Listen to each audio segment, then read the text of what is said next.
Hello again, friend. On this video, I am sharing the top 5 things that I learned from my near-death experience. So stay tuned. I could be the best thing in your life.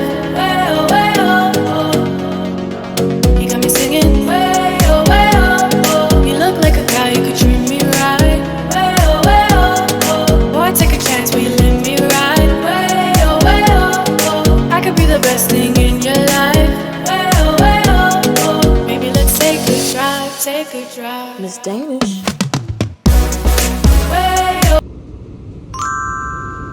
So like I said, I am sharing the top 5 things that I've learned from my near-death experience. The first thing that I've learned was you never know when your time is coming. At the time of my near-death experience, I was 35 years old.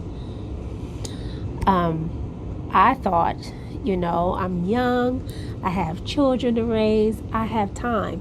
And yes, I might have this chronic illness, I suffer from severe asthma, and that is the thing that that essentially made me die, and I was given a second shot at life. But I thought that I had time, I had just recently gotten remarried. I was in a great state in my marriage, and I thought that I had time.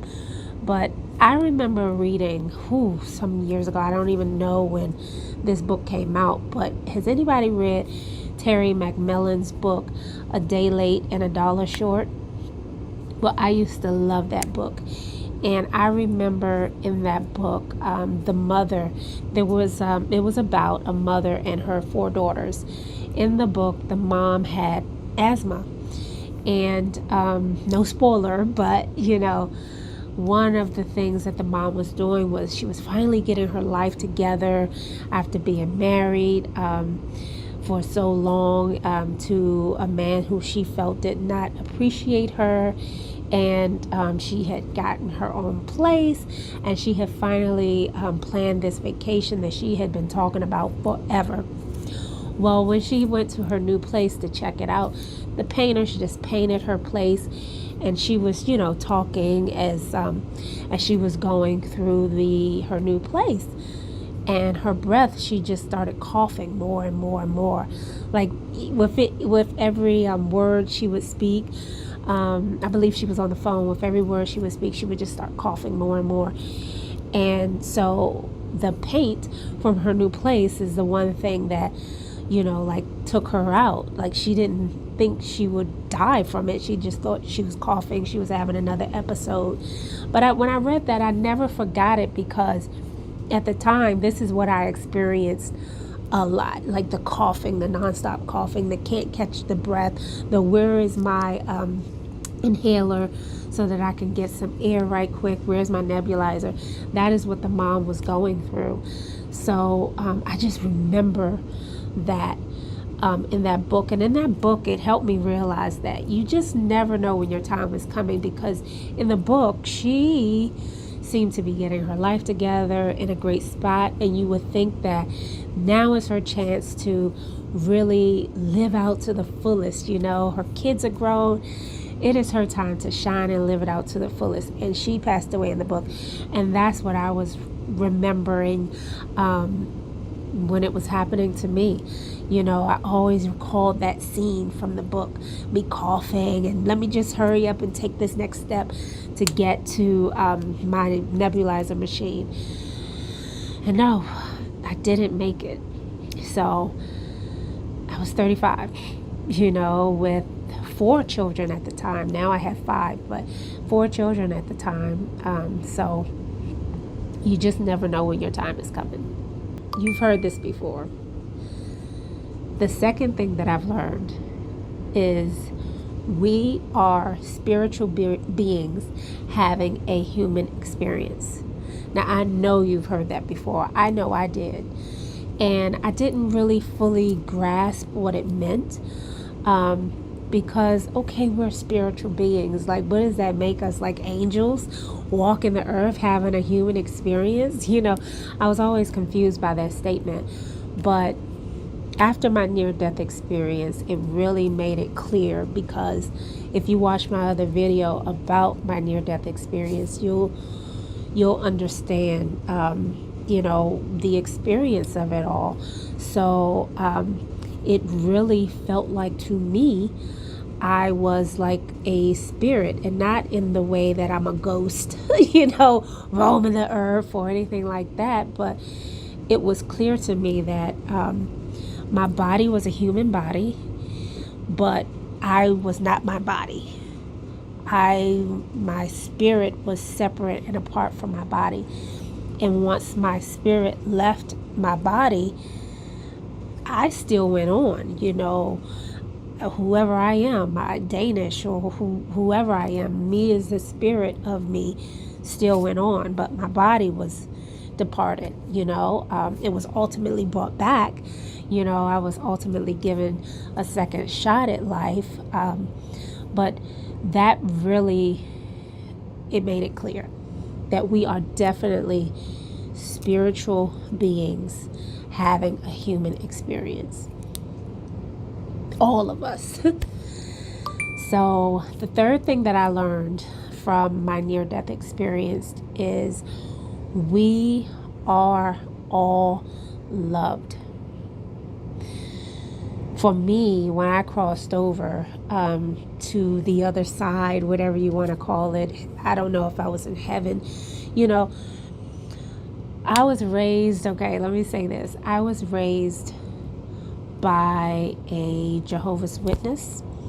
My whole entire family is majority Christian, and my parents were Muslim. So when I was brought up, I was taught several different things about religion and God, and what will happen in the afterlife. And I have to say that a lot of it was like scary, like God is going to be mad at you if you don't do that, or God is going to be mad at you if you sin, if you make this mistake. You are to please God and try your best to be perfect. Now, while I believe that most religion provides a blueprint on the fundamentals of being good and a kind and a generous human being, my near-death experience taught me that even if I made a ton of mistakes, even if I sinned, even if I did all these things that, I know I did in my life. Of course, I tried to live the best life that I possibly could. But even with that, we all make mistakes, right? God still loved me. There is nothing more than I felt when I crossed over to the other side but love. All encompassing forgiveness. It wasn't even like, I was forgiven or anything. It just felt like I was loved. I was love.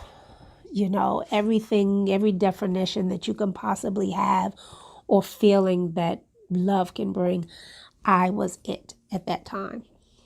So that is the third thing that my near-death experience taught me, that we are all loved. No matter what mistakes we might make, we are loved at the end of the day. And I can just say that was my experience. I know others have had darker experiences. I don't know anything about that. But mine was love. The fourth thing that my near-death experience taught me was, this is going to sound controversial, but death is a choice. For me, anyway, death was definitely a choice. I was given the option. I was given, that grace. And I was asked, do you want to come back? Now, I knew that how I came back, to my body, it would be in the same state that I left.